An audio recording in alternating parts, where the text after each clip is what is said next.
You know, our brothers and sisters, they fight sometimes about silly things. അതൊക്കെ ഉണ്ടാവില്ലേ? നമ്മുടെ വീട്ടിലാണെങ്കിലും ആങ്ങളെയും പെങ്ങളെയും തമ്മിൽ ചെറിയ കുഞ്ഞു സ്നേഹമുള്ള തർക്കങ്ങളൊക്കെ ഉണ്ടാവില്ലേ? So yesterday I said something silly, so she got upset. അപ്പൊ ഞാൻ ചെറുതായിട്ടൊരു തമാശ പോലെ ഒരു കാര്യം പറഞ്ഞപ്പോ ഇന്നലെ ആൾക്ക് ചെറിയ അസ്വസ്ഥത വന്നു. So she was not talking to me yesterday. സത്യം പറയാ, ഇന്നലെ പിന്നെ പുള്ളിക്കാരി എന്നോട് മിണ്ടിയിട്ടേ ഇല്ല. You understand? So then I went to see my mother, and I told my mother,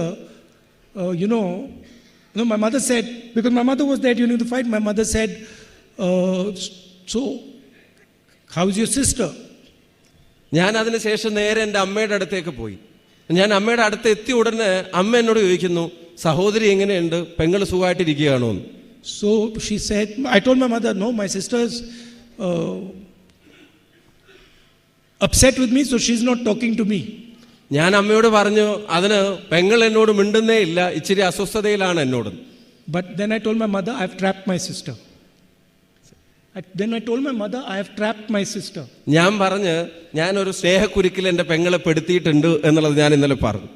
Because tomorrow she's going to Wayanad and she cannot be angry with me anymore. പക്ഷേ ഇത് ഈ സമയം വരെ എന്നോട് മിണ്ടുന്നില്ലെങ്കിലും നാളെ വയനാട്ടിലേക്കാണ് പോകുന്നത്, അത് അങ്ങനെ തുടരാൻ പറ്റില്ല എന്ന് എനിക്ക് നന്നായിട്ട് അറിയാം എന്നുള്ളത്. So this morning when we got in the plane, I said hello to her. She had a long face. ഇന്ന് രാവിലെ കാലത്ത് ഇങ്ങോട്ടേക്ക് വരാൻ വേണ്ടി വിമാനത്തിൽ കയറിയ സമയത്ത് ഞാൻ ചെറുതായിട്ടൊരു ഹലോ പറഞ്ഞു. അപ്പോഴും മുഖത്തെ ഗൗരവം പൂർണ്ണമായും മാഞ്ഞിട്ടുണ്ടായിരുന്നില്ല. But the moment we landed in Wayanad, she started smiling and talking to me as normal.